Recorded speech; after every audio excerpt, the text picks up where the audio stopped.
welcome back to Comics Choice with my guest tonight, Alan Davies. Now, your next category is Best Comedy Breakthrough Artist. Your first one here is Sacha Baron Cohen. Sacha Baron Cohen, yeah. He was nominated as Best Newcomer in about 1999, and it was for Ali G. Yes. By this time, I'm a pretty jaded comedian. I've been working as a comic over 10 years, and it was getting hard to make me laugh. And I laughed continually throughout the show. I saw it was the funniest creation that I'd seen for years. OK, let's have a look at Sacha Baron Cohen. Is it because I is black? Enough said. It's Friday night, it's Channel 4. What do you expect to see? Muff. Chemical name is 3,4-methylene dioxymethamphetamine, which is why a lot of people call it ecstasy. Ain't the most worrying thing about these, though, that it actually make you enjoy house music? Yeah, you enjoy music? Yeah. Is there a chemical inside it that actually make you dance like a bellend? Yeah. He's so concerned with education that we spend a lot of my time around the schools in Berkshire.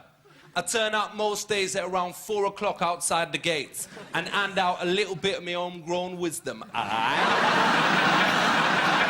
Knowledge come at a price, about 12 squid an acre. I mean, it's almost like archetypal character comedy, is the fact that he's playing someone who thinks he's very cool and actually is this sort of boorish kind of oaf who doesn't know anything about anything. It's got this extraordinary boldness in dealing with real people who conducts some of the most remarkable interviews. He does the same thing with Borat. I mean, it's really... You're thinking, surely this person in a minute is going to say, what are you talking about? This is obviously a fake and a setup. Yeah. But he manages just to go right up to the wind all the time. It's a really bold and courageous, slightly crazy comedy where you think in a minute someone's going to knock him out. It's a sort of a relentlessness about it as well, you know. He just... I remember in Borat, there's a scene which is not actually in the film, it's cut out of the film, but it's a scene where he goes to a supermarket and he asks someone about the products in the dairy counter. And he said, "What is this?" And the guy goes, "That is cheese, sir." And he goes, "What is this?" And he goes, "That's cheese." And he goes, "What is this?" And that's cheese. And he goes on and on and on. And then he goes all the way out to the end. "And what is this?" And he goes, "That's cheese, sir." And I'm just thinking at any point, the bloke's just going to go, "It's cheese! It's cheese!" All right, so your second nominee is Chris Morris. Chris Morris, yes. Yeah. I was nominated for a Comedy Award myself, you know. Oh. Yes, in 1994. It was the best newcomer on television. And I was nominated, and along with Lily Savage and Chris Morris. Now, Lily Savage and I both appeared in a show called Viva Cabaret, which is a Channel 4 cabaret show, and I've been on it twice, and I've done, on each occasion, a few minutes of my stand-up act.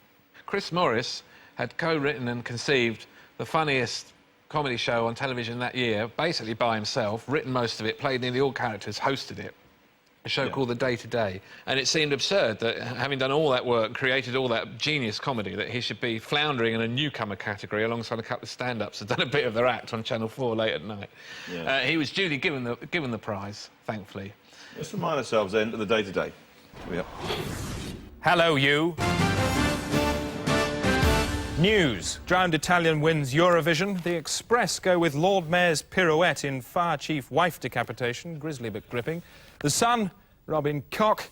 And the Daily Star, feel my nose and put my specs there, roars drunken major. London Transport say they may have to close the underground system due to an infestation of horses.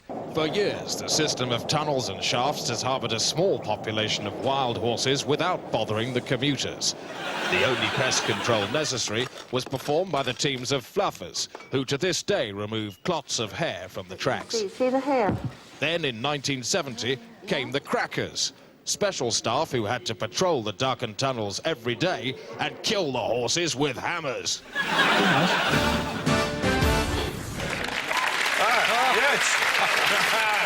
Really. It's great fun.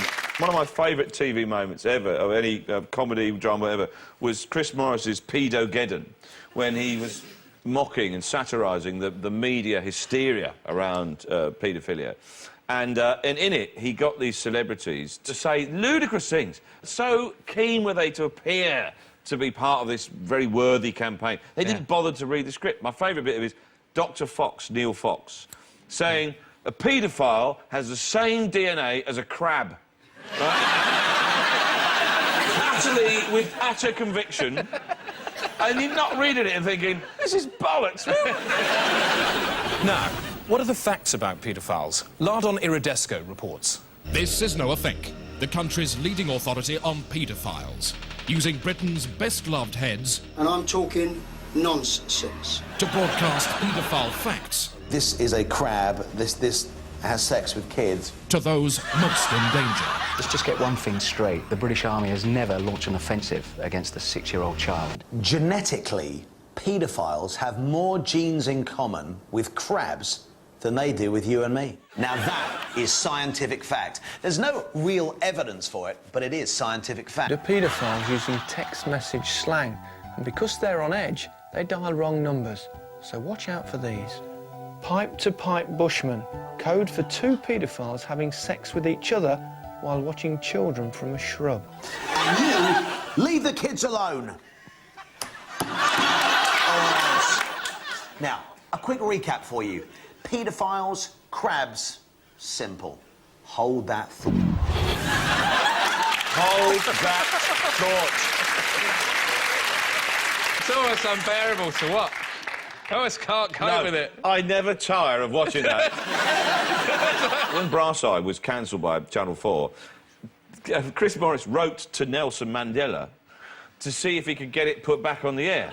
Right? Which is brilliant. And he told Nelson Mandela that Michael Grade, who was the controller of Channel 4, was campaigning to have him kept in jail. And could he have been released? Now, your next nominee for Best Breakthrough is Izzy Sooty. Izzy, yeah. Yeah. Now, she was with you in Whites. Izzy was in Whites. She played a waitress in Whites. She plays Dobby in Peep Show. Yeah. And she's a very, very funny comedian as well, stand-up comedian. Yep. And at the moment, to my mind, there's no one funnier breaking through. Let's have a little bit of Izzy Sooty. A guy in a Yoda mask freaking out on the bassoon. What's not to like? Vegetable. Vegetable.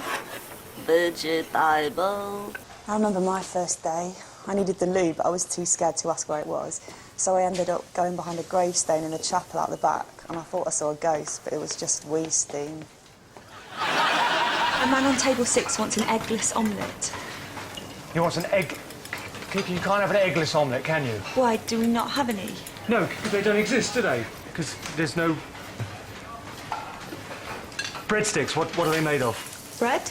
Bread, very good. OK, take away the bread, what are you left with? Sticks? Take it, bone face! Dobby's hard-on's coming all over me. This is my dream, my nightmare. Eat my phone, baby! Eat it up! Oh, this is better than sex. It's easier than sex. Very good. That's great.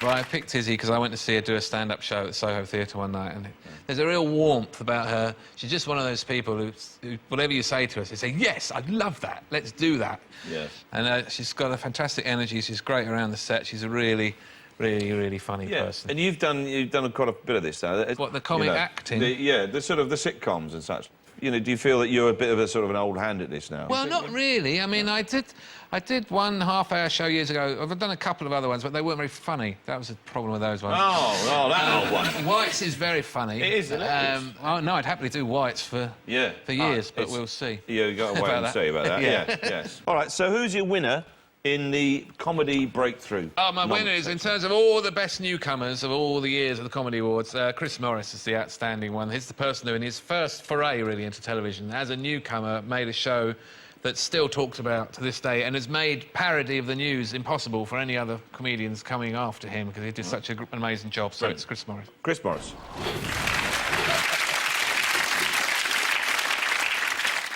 And was it a conscious move to go away from stand-up into acting, or was that just how it sort of panned out?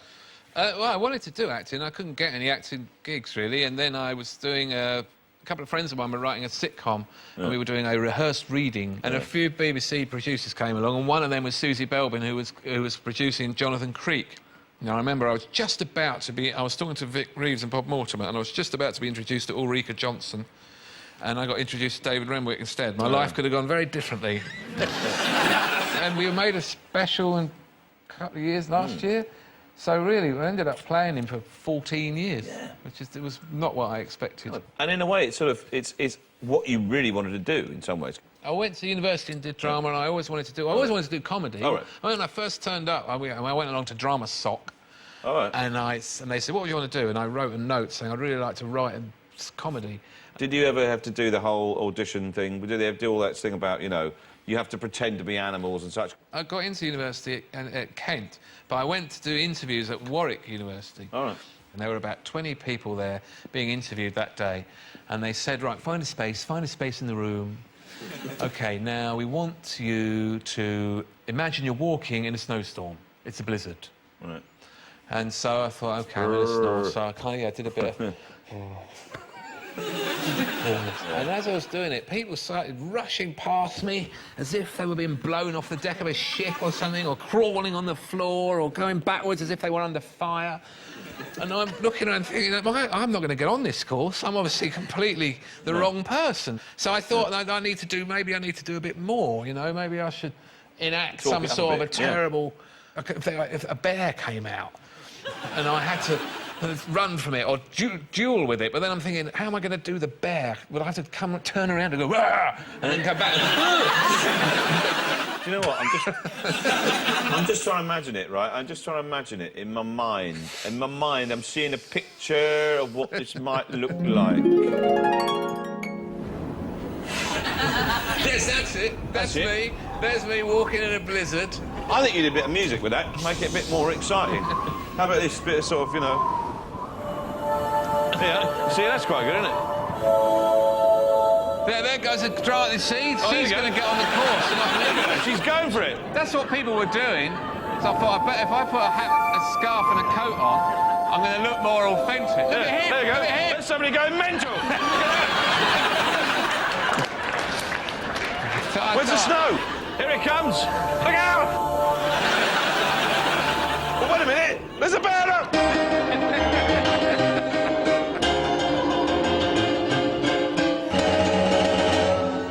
Look at that. You see, that's what I was trying to get across. And the bloke in the bear suit, who's that? That's Michael Sheen. All right, yeah. More of that sort of thing after the break.